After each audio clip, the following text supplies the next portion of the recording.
Good morning, students.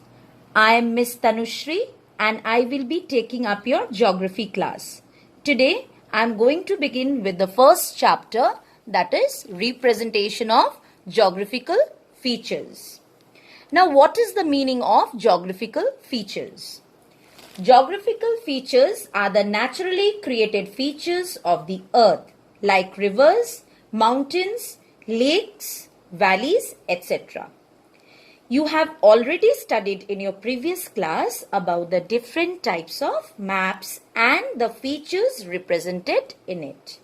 Now, in this chapter, I am going to explain you in detail about a special type of map, that is topographical maps. What are topographical maps? A topographic map is a detailed and accurate representation of man-made and natural features of the ground. Now let me tell you about the difference between natural and man-made features.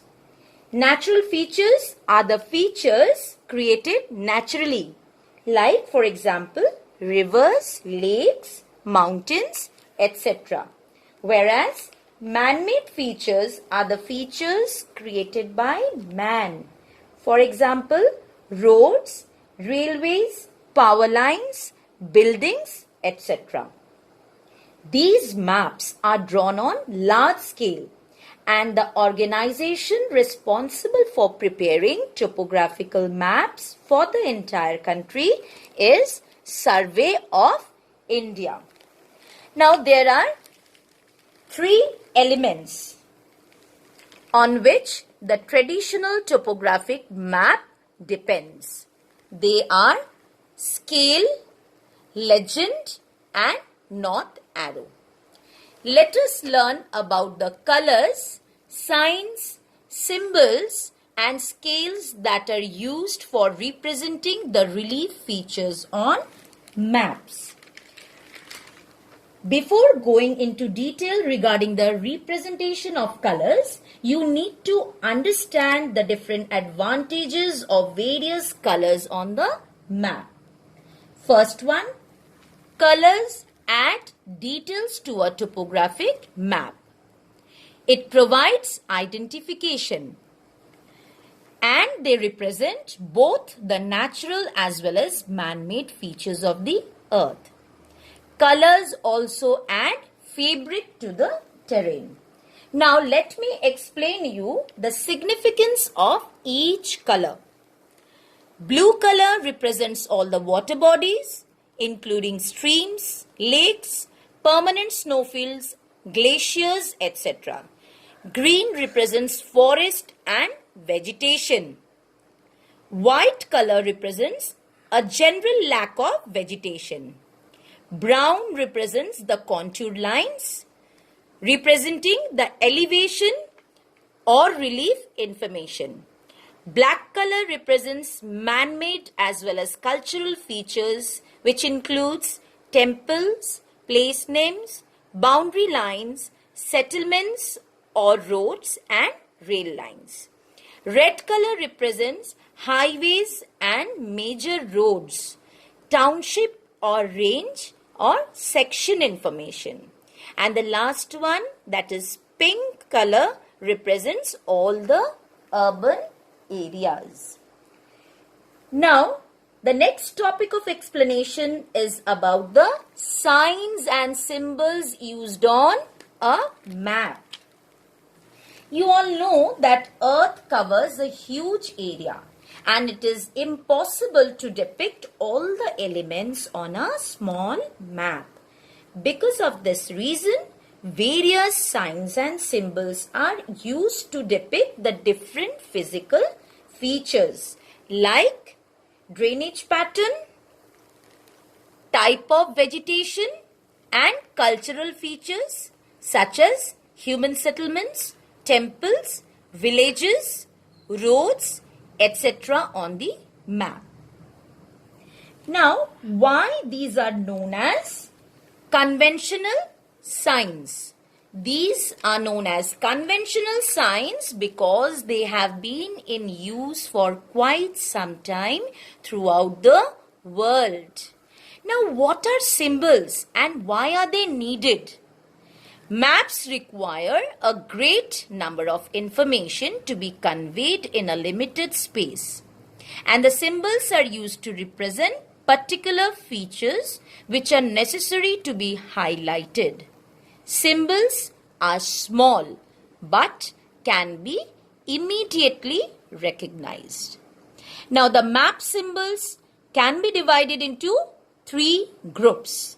They are point symbols, line symbols and area symbols. Now, the first one is the point symbols, which is quite clear from these signs. Now, what it represents? It represents a specific place, location or site. They are usually made of basic shapes since they can be immediately recognized even they have been reduced in size. Examples: buildings, cities, dipping tanks, etc. Next one is the line symbols. These are the different line symbols, which includes roads, rivers, power lines and borders. The variation in these line symbols is created by making the lines colored, thick, bold, multiple and interrupted. That means dotted. Now, the last one is the area symbols. We can see all the area symbols represented here. Now, these area symbols, they use colors, shades and patterns to show the characteristics of a region. For example, cultivation, orchards, vineyards, etc.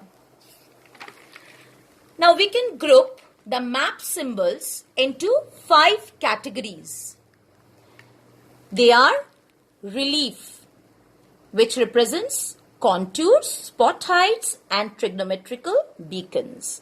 Next is the water, that includes lakes, rivers, waterholes and reservoirs. Next is the vegetation, including cultivation, orchards and vineyards. It also includes forests, plantations and woodland. Next is the man-made features, which includes communication lines and settlements. And the last one is the political features, that is the boundaries. Now, the next topic of explanation is the scale of a map and the types of map scale. Now, what do you mean by scale of a map? We all know that each map has a scale, and what it indicates? It indicates the ratio of distance between a certain place on the map and the place on the ground. And this map scale is located in the legend box of a map. Now, with the above image, we can get a clear idea about most of the map scales. Now, here most map scales, they provide the scales both in miles, that is represented in the form of mi, and kilometers, that is represented in the form of km. Now, let's see to the different types of map scales. There are basically 3 different types of map scale.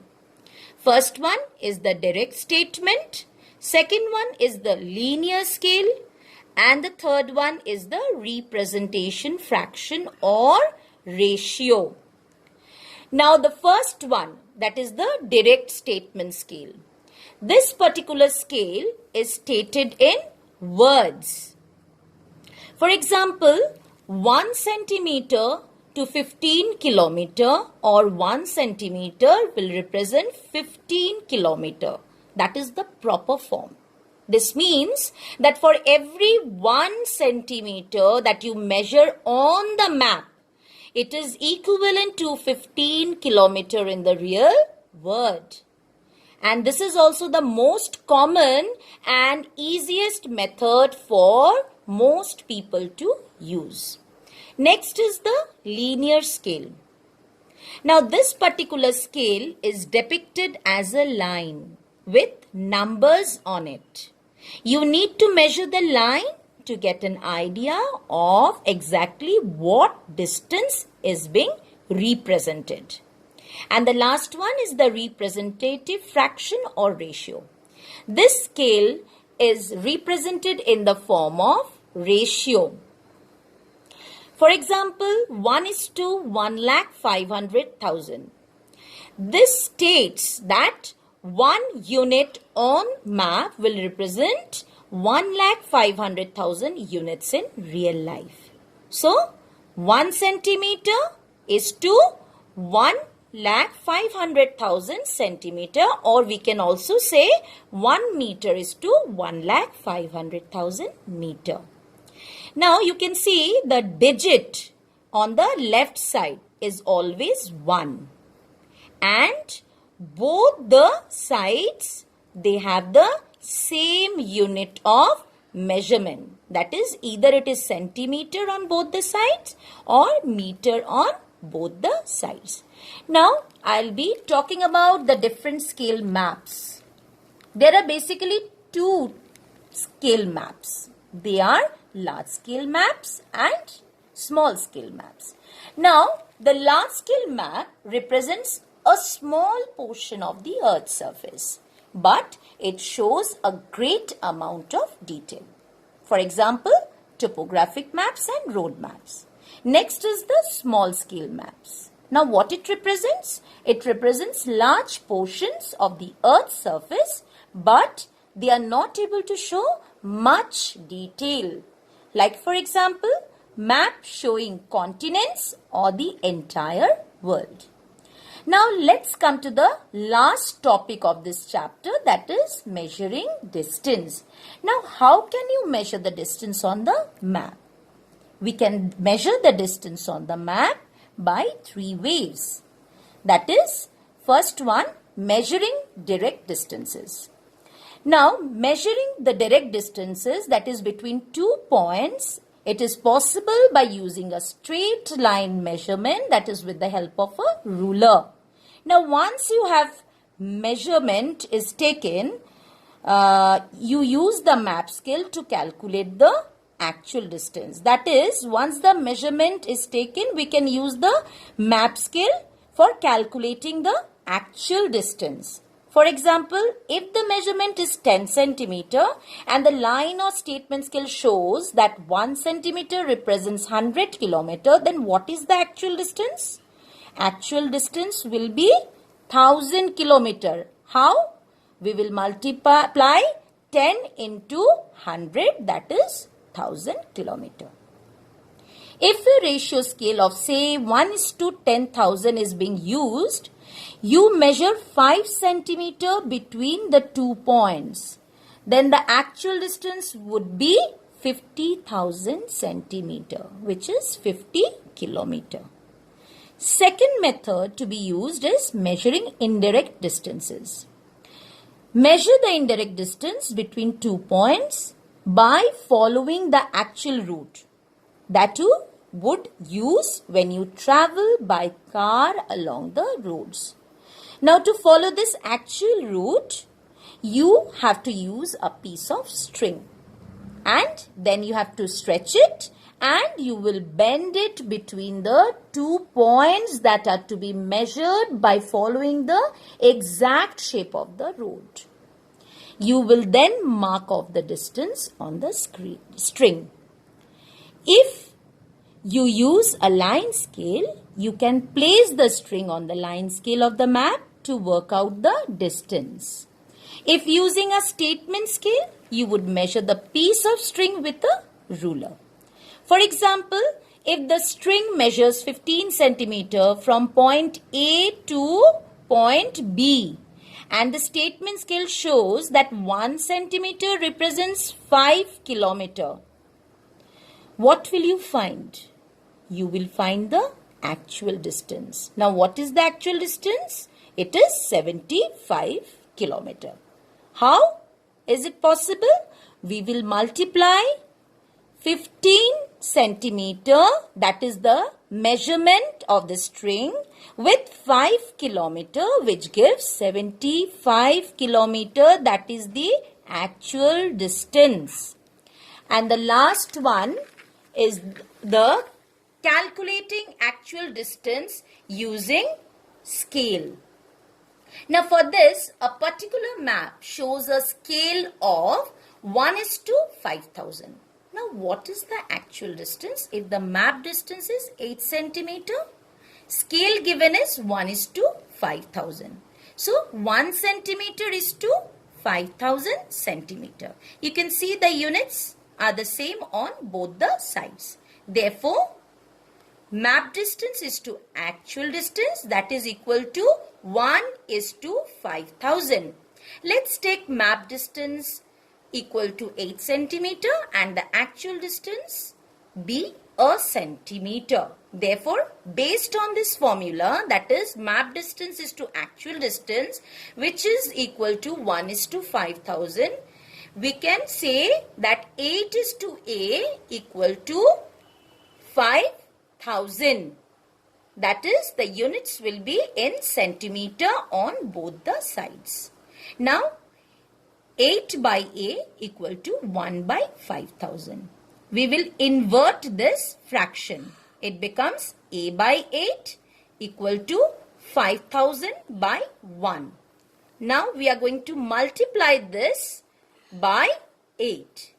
That is, 8 into A by 8 equal to 8 into 5,000.